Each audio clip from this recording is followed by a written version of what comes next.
For years, I followed the same routine. I woke up before sunrise. I drank my coffee in silence. I left the house quietly, trying not to wake anyone. That morning felt like any other. The road was familiar. I had driven it hundreds of times before. The radio was on low, but my mind was somewhere else. Bills, work, my kids, the weight I carried without talking about it. As I drove downhill, my truck picked up a little speed. At the bottom of the road, I saw red and blue lights. I pulled over calmly. I wasn't rushing on purpose. I knew I had made a mistake. It happens when your head is full and your body is tired. The officer walked up to my window and asked the usual questions. I answered politely, but something felt different. The conversation took longer than it should have. The questions changed. He stepped away and made a call. I sat there with my hands on the steering wheel, watching the seconds pass. I didn't panic, but deep down I felt it. This wasn't just a traffic stop anymore. I didn't know exactly what was about to happen. I only knew that something wasn't normal, and that this moment, quiet, ordinary, unexpected, might be the beginning of something that would change my life once again. But before I tell you what happened next, you need to know who I really am. And to understand that, we need to go back.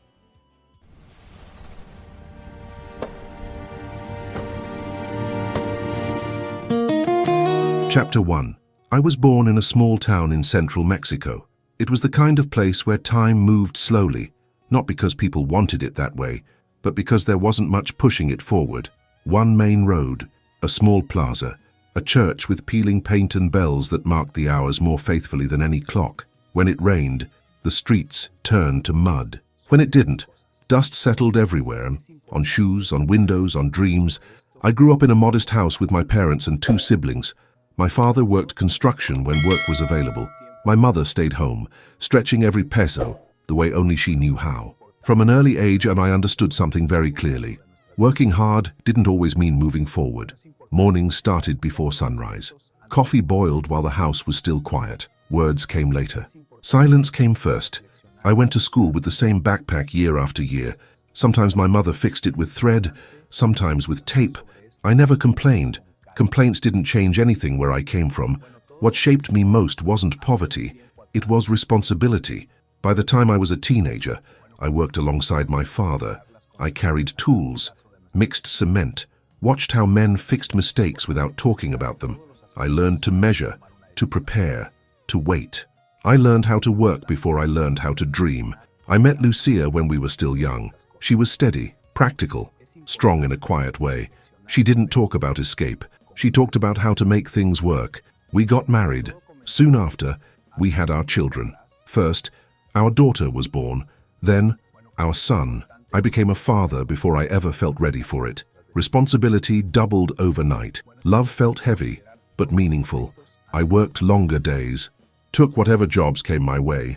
Money arrived and disappeared just as quickly. School costs, food, rent, unexpected problems.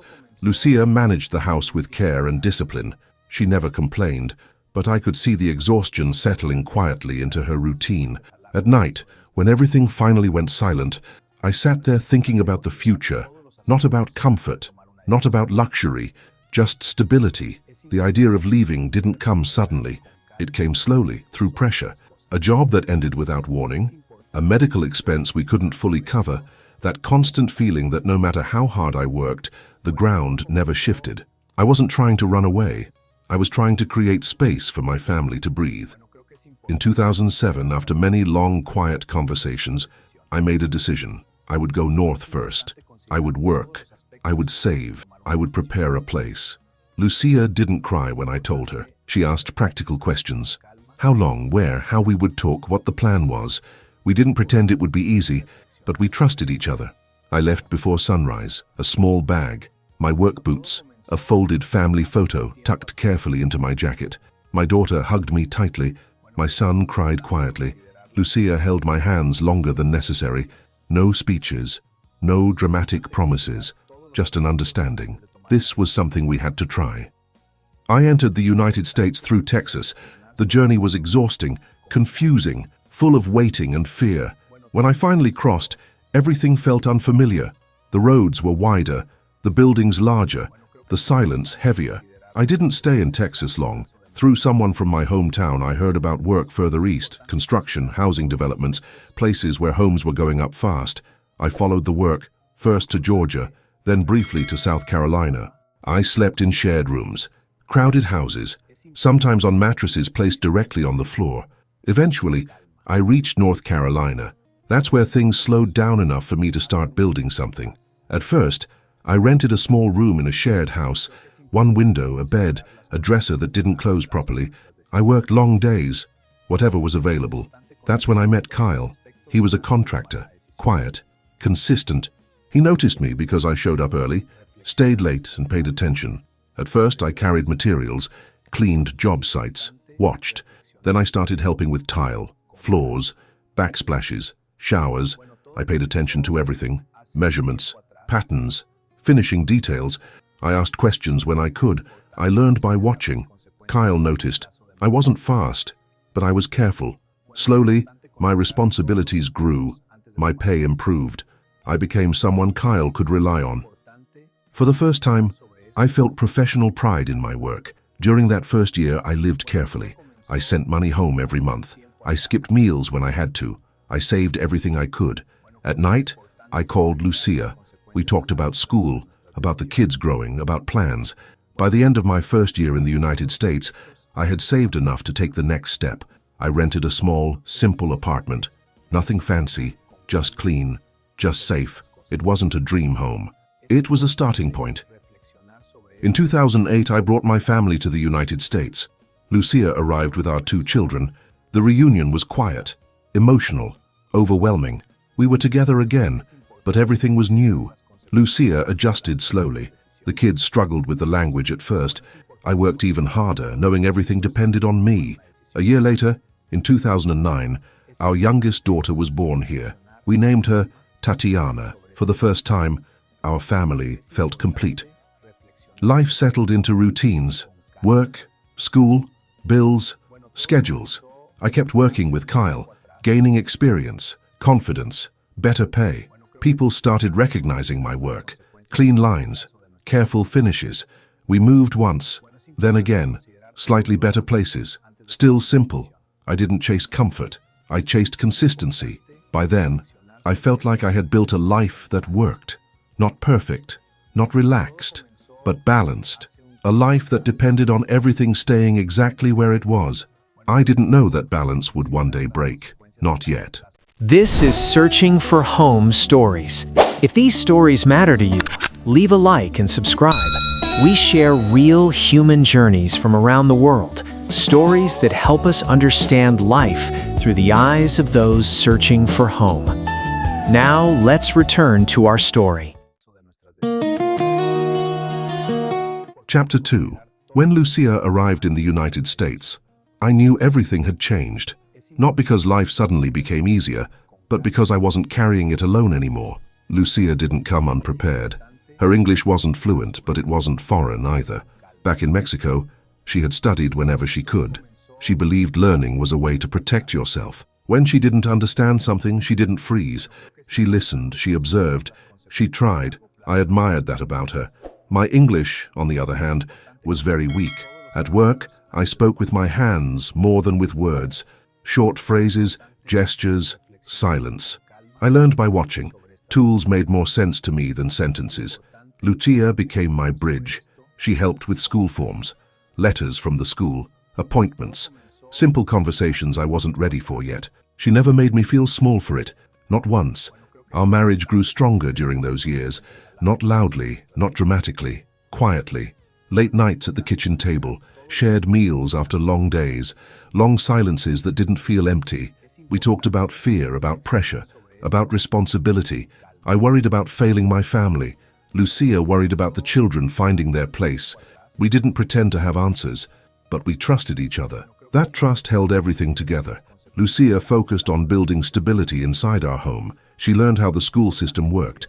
She attended meetings even when she didn't understand every word. She asked questions anyway. Teachers noticed her effort. The kids struggled at first. New language, new routines, new rules. Our daughter adapted more slowly. Our son followed her lead. Lucia stayed patient. I stayed present.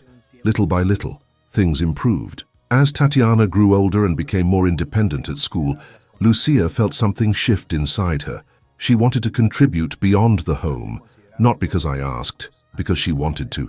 She found a part-time job, nothing fancy, modest hours, modest pay, but it mattered.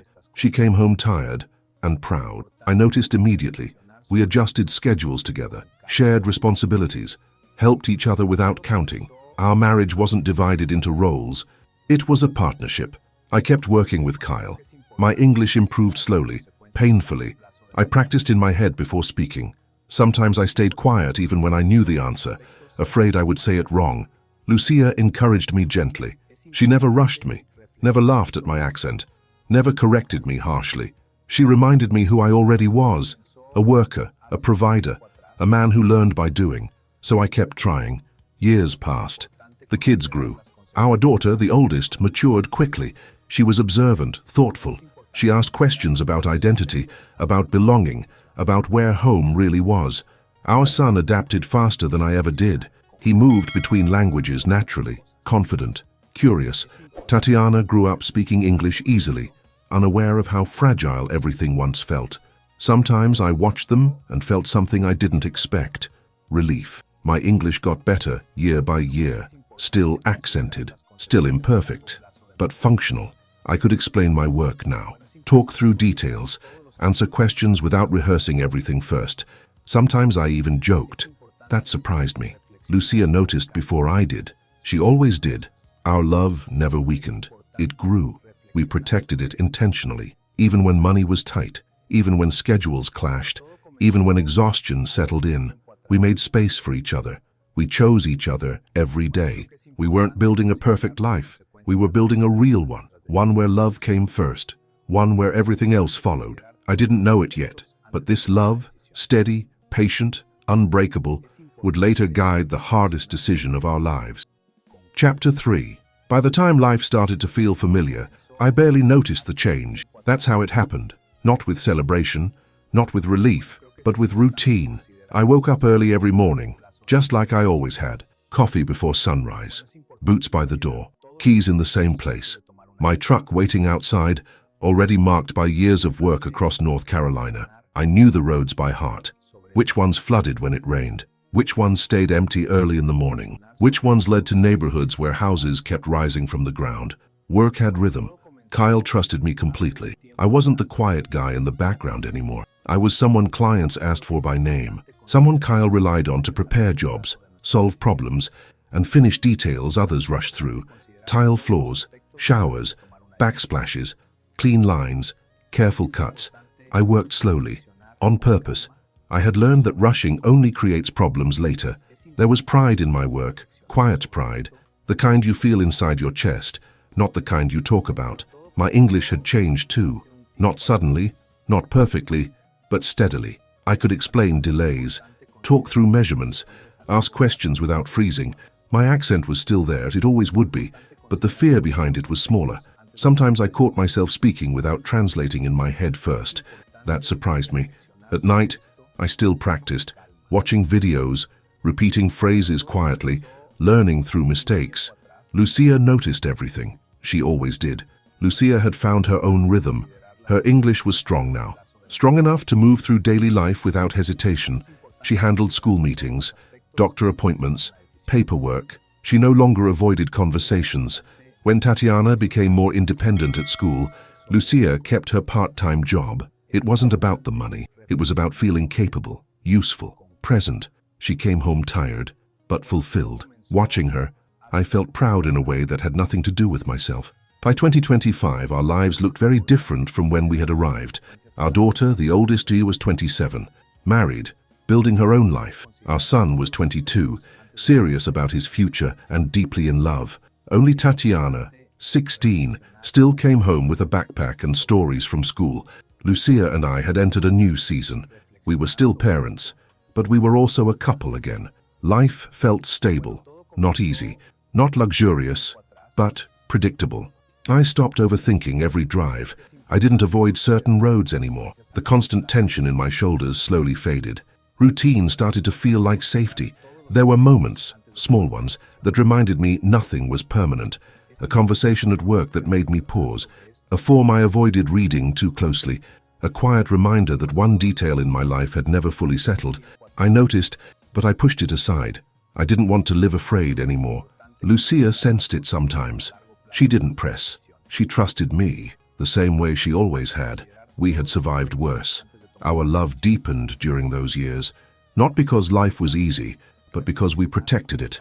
Shared meals, quiet walks, long conversations at night. We talked about plans, not dreams of status or wealth, but practical futures, fixing the truck, saving a little more, supporting our children as they built their own lives. We chose each other every day. And that choice became the strongest part of my life. I believed the balance I had built would last, that if I kept working hard, stayed respectful, stayed focused, everything would hold. I didn't know how fragile balance really is. I didn't know that one ordinary morning, on a familiar road, would test everything I believed was finally secure. Not yet. Chapter 4. I always believed that doing things the right way mattered, not because it guaranteed safety, but because it was the only way I knew how to live. After years working with Kyle, learning every detail of the trade, I took a step that scared me and grounded me at the same time. I opened my own small business, nothing flashy, no shortcuts. I registered it properly. I paid my taxes. I kept records. I followed rules the same way I followed measurements on a tile floor, carefully, precisely. I didn't talk about it much. I just worked. Clients came through referrals. One job led to another. One kitchen turned into a bathroom. One bathroom turned into a whole house. My name started to circulate quietly. People knew me for clean finishes, straight lines, and showing up when I said I would. I didn't chase growth. I chased stability. My days were long, early mornings, heavy tools, knees aching by late afternoon. But there was pride now. This wasn't just labor anymore. It was responsibility with a name attached to it. Lucia supported everything. She organized paperwork, helped with schedules, made sure the house stayed balanced when I worked late. We moved like a team. Always had. Life didn't feel easy, but it felt earned. For the first time in years, I allowed myself to breathe.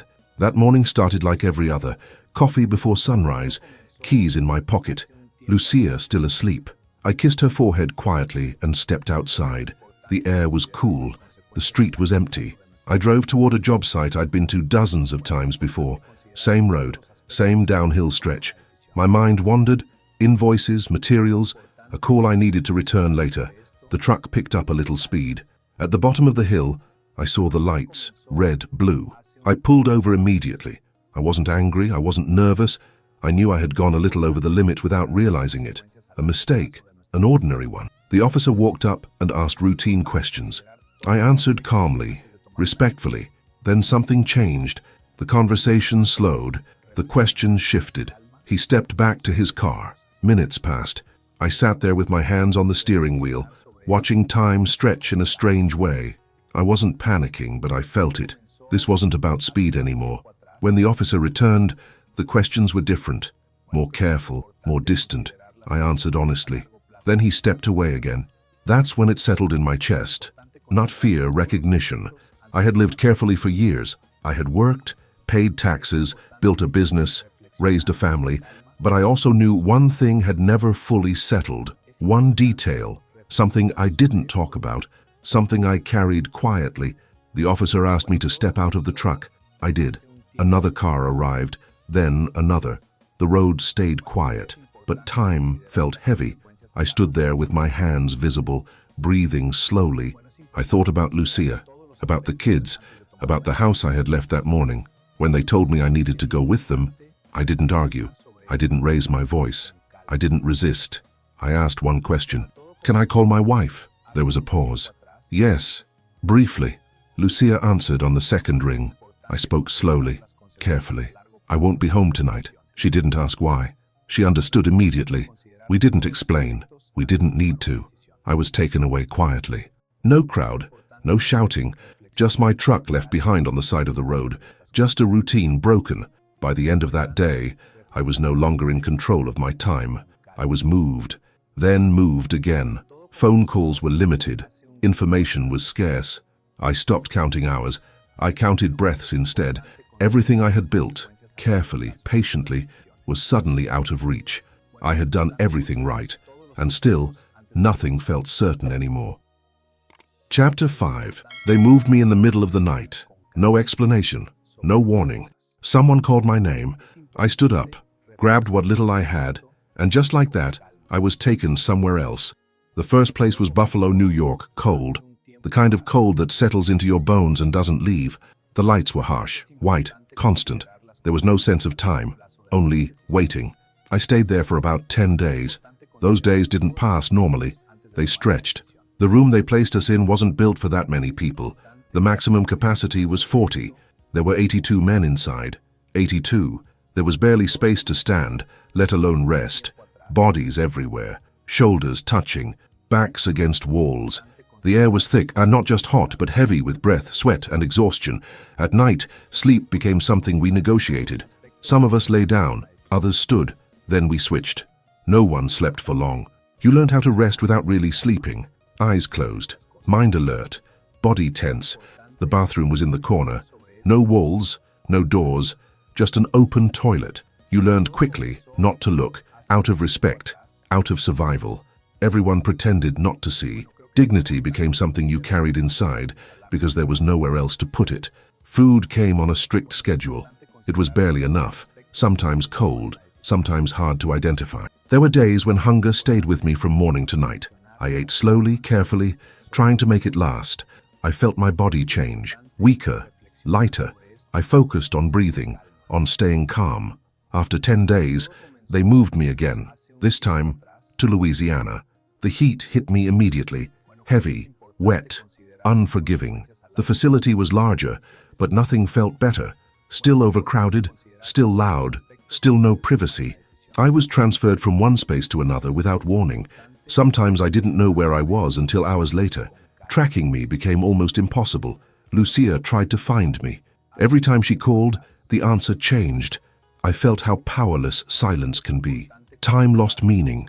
Days blurred together. No work, no routine, no sense of progress. Men talked quietly about their families, about children growing up without them, about birthdays missed, about lives paused without permission. I listened more than I spoke. I thought about Lucia, about how she must be holding everything together, about Tatiana, asking questions I wasn't there to answer, about the house that now felt impossibly far away. Sometimes force was used, not loudly, not violently, firm hands, short commands. I never resisted. I knew resistance would only make things worse. I focused on staying calm, on staying myself. Nights were the hardest. The noise never fully stopped. Someone coughing, someone crying quietly, someone praying under their breath. I closed my eyes and held on to simple memories. Lucia's voice, the sound of tools touching tile, Tatiana's laugh. Those were the things that kept me steady. Eventually, the waiting ended, not with answers, with finality. I was told I would be sent back to Mexico. No countdown, no preparation, just another move, another door closing behind me. When I finally stepped onto Mexican soil, the ground felt familiar, but my body didn't. I felt tired, different. I stood there alone. No Lucia, no children, just the weight of everything I had carried and everything I had lost. I had crossed borders before. This time, it wasn't by choice.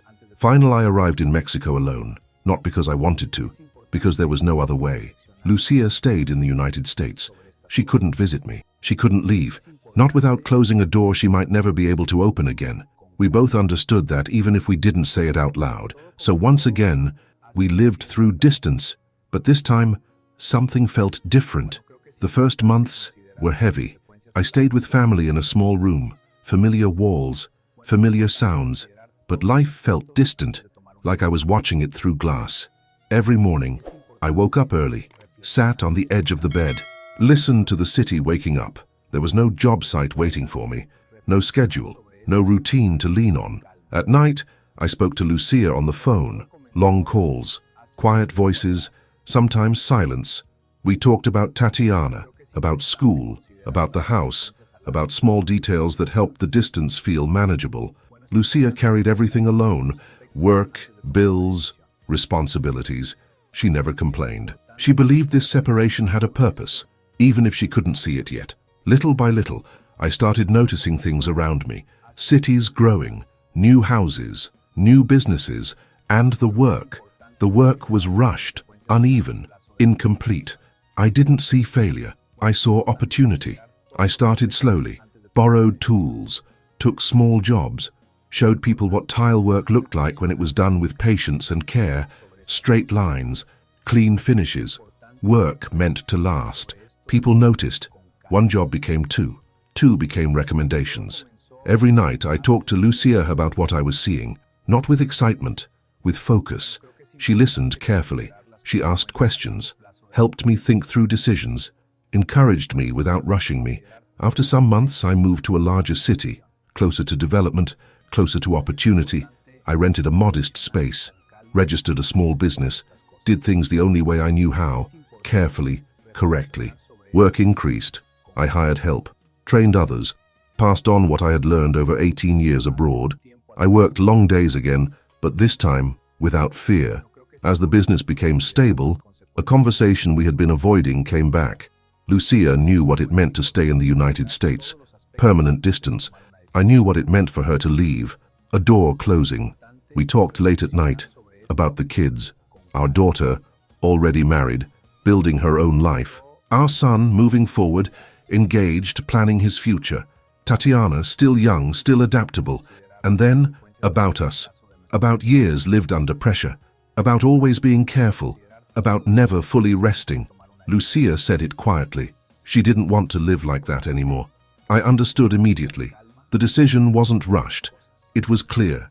Lucia would return to Mexico, not for a visit, but to stay. The kids understood. They didn't argue. They promised visits. They promised presence. When Lucia finally arrived, the reunion wasn't dramatic. It was calm, long, relieving. Tatiana adjusted quickly. School felt different, but welcoming. People spoke to her, remembered her name. Lucia felt it too. Neighbors greeted her. Conversations happened naturally. No explanations were needed. For the first time in years, she felt fully visible. Life changed shape. I worked. Lucia organized the business. Tatiana studied. Evenings slowed down. Meals lasted longer.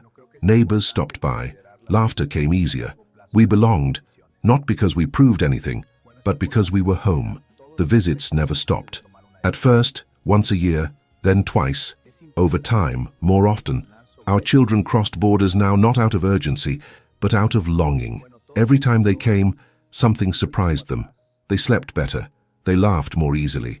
They stayed longer than planned. Walking the streets, greeting neighbors, sitting at the table without rushing. Here, they didn't feel like visitors. They felt grounded. I watched my children closely during those visits. I saw how their shoulders softened, how conversations stretched late into the night, how they breathed differently here. They still had their lives elsewhere, their work, their commitments. But here they were whole, and they knew it. Lucia and I changed too, not dramatically, quietly. Mornings were slower. Coffee was shared sitting down. Work filled the days, but it didn't consume us. Evenings belonged to us. Walks, conversations, silence without weight. Lucia laughed more, rested more. She no longer felt the need to explain herself to anyone. I noticed it in her first, then in myself. Sometimes we talked about the years we spent away, the pressure, the fear, the constant effort to belong. We didn't speak with bitterness. Those years gave us strength, experience, and perspective, but they also taught us something important. Home isn't where you prove your worth every day. Home is where you are allowed to rest. One evening, Lucia and I sat outside, watching the city settle into night. We didn't speak. We didn't need to. We were exactly where we needed to be. Some journeys take you far from where you began. Others bring you back, not to the same place, but to a deeper understanding of who you are. I spent years searching for stability, safety, and opportunity. In the end, what I found was simpler. A place where I was welcomed, a life that fit, a home that didn't ask me to leave part of myself at the door. And for the first time in a long time, my search was over. If this story moved you in any way, subscribe to Searching for Home Stories, leave a like, and share your thoughts in the comments. Every story matters, and every voice searching for home matters too.